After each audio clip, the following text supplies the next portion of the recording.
Dear Patriots, before the news starts, please subscribe to our patriotic channel by clicking the subscribe button. Give us a thumbs up to this video. Don't forget to leave your opinion below in the comments section. Share the news on Facebook and Twitter so you friends see it. Thank you. Trey Gowdy blasts Democrats for being hypocrites for awful thing they let Obama get away with. Trey Gowdy challenged Jeff Sessions during an congressional hearing. Gowdy gave a passionate speech about justice and called out Democrats for being hypocrites at the same time. I want to start with something that's very important to me, and I think it's important to all people in this country of good conscience, irrespective of their political ideation, and that's the independence of the Department of Justice. In my judgment, 2016 and 2017 have been challenging years for the Department of Justice, said Gowdy. Mr. Conyers asked you whether or not it was appropriate for the president to weigh in on an ongoing investigation. And of course, the answer to that is no. It is not appropriate. It's not appropriate in 2017, continued Gowdy.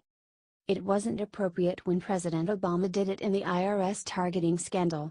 It wasn't appropriate when President Obama did it in the ongoing investigation into Hillary Clinton's server.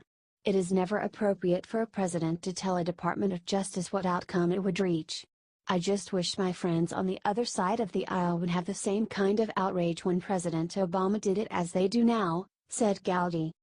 How do you restore people's trust, Republicans and Democrats, confidence in a Department of Justice when it seems like different rules apply depending on who's in power?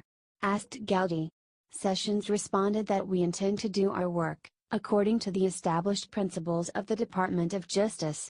We will not be infected by politics or bias. We will only make decisions we believe are right and just.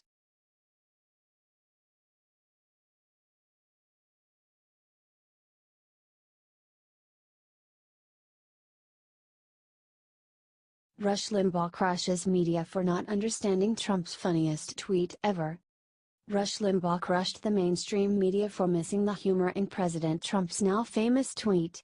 In response to insults made by North Korea, President Trump made the following tweet. Why would Kim Jong-un insult me by calling me old, when I would never call him short and fat?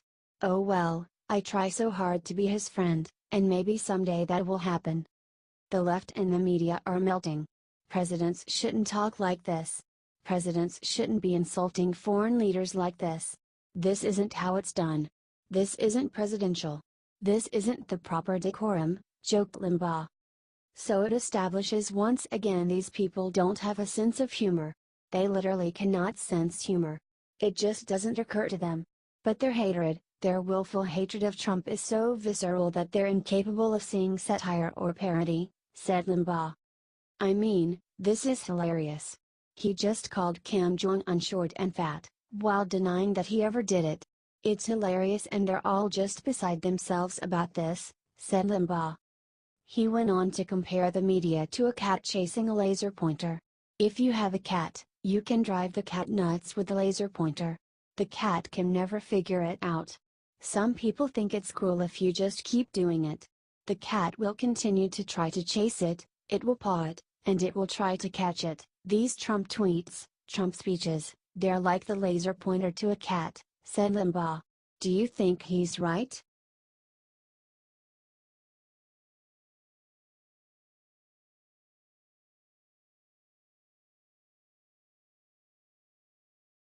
CNN's Jake Tapper makes shocking confession on how his network has treated Bill Clinton's accusers.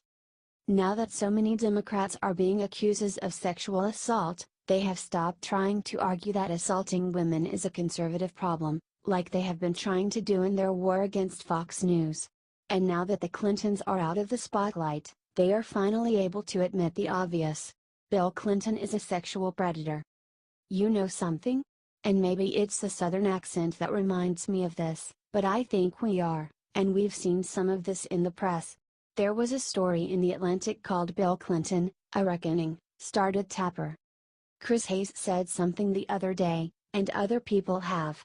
But the accusers of Bill Clinton back in the 90s were never given the credence, and treated with the same respect that these women are being treated, said Tapper. comparing the way Bill Clinton's accusers are treated in comparison to Roy Moore's. And I think that there is something to be said about how society has evolved since then, but, in addition, it's hard not to look back at that period and think, you know what? The media treated those women poorly, said Tapper. Are you at least glad that the mainstream media is finally acknowledging Bill Clinton's victims? Even if it took way too long?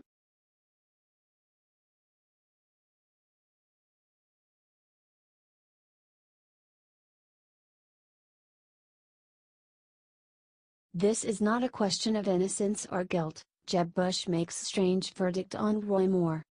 Roy Moore has been accused of sexual harassment by many women. However, there is not a lot of evidence which sparks a debate on how you treat the situation. According to Jeb Bush, Moore should drop out of the race for Senate, despite what the courts say. This is not a question of innocence or guilt like in a criminal proceeding, this is a question of what's right and what's wrong. Acknowledging that you're dating teenagers when you're 32 years old as assistant state attorney is wrong. It's just plain wrong, said Jeb. We need to stand for basic principles, and decency has to be one of those. In the really poisonous political environment we have right now, one of the rules I think has to apply is that when you attack somebody on the other party, and the other team, for doing something wrong, when it happens on your team you have an obligation, I think, to speak out as well, he said. Countless others have weighed in, including Ted Cruz. One of two things should happen: if these allegations are true, Judge Moore should drop out now. Today, started Cruz. The people of Alabama deserve to have the option of voting for a strong conservative who has not committed criminal conduct. Or two, if these allegations are not true, then Judge Moore needs to come forward with a strong, persuasive rebuttal demonstrating that they are untrue, he said.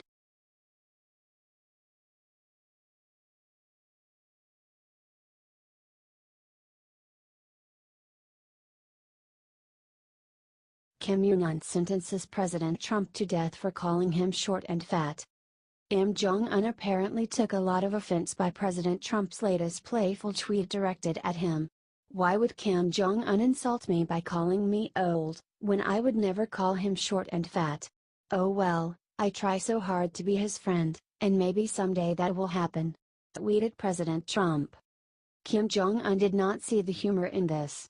Ro Dong-sin-mun from the North Korean state-run media outlet KCNA wrote that Trump has been sentenced to death by the Korean people. Trump betrayed his true colors as an old lunatic, meme trickster and human reject during his 1 night and 2 days stay in South Korea, says the article published 4 days after Trump's tweet. The worst crime for which he can never be pardoned is that he dared malignantly hurt the dignity of the supreme leadership of the DPRK. Trump, who is no more than an old slave of money, dared point an accusing finger at the Sun. He should know that he is just a hideous criminal sentenced to death by the Korean people. He will be forced to pay dearly for his blasphemy any moment, they wrote. The one who violated the dignity of the people and insulted them should never expect their pardon. The Korean people will regard the face of Trump as a symbol of wolf-like U.S. imperialism and as a target of merciless retaliation and send him to the hell he likes so much to tout, they continued. Rabid dogs barking can never frighten the Korean people. It is the principle and way of the DPRK to toughly react to any acts of hostility. The U.S. will have to bitterly experience what it dislikes most and witness what it thought of a nightmare, they wrote. Wow, Kim Jong-un is a very sensitive guy.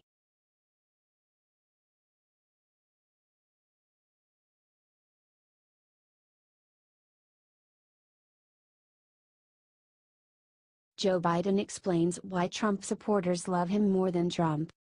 Joe Biden went on Megyn Kelly's show to argue for his potential 2020 presidential run. Megyn Kelly pointed out that many blue-collar Rust Belters love Trump and he would need their votes. Biden argued that these Trump supporters actually love him more than Trump.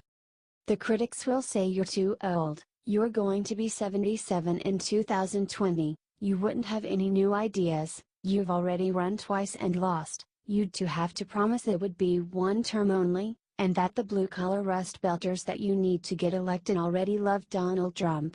How can you overcome all that? Asked Kelly. They love me more. But the first part's correct, responded Biden. Well, I'm not sure I can overcome the front end, but I understand the Rust Belt. Donald Trump has no notion what those people are going through.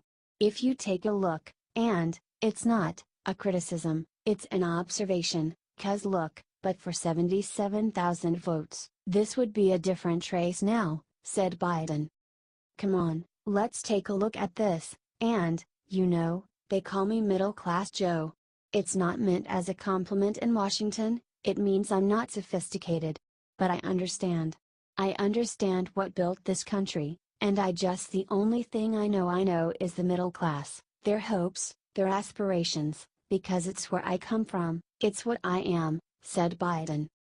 Who does he think he's fooling?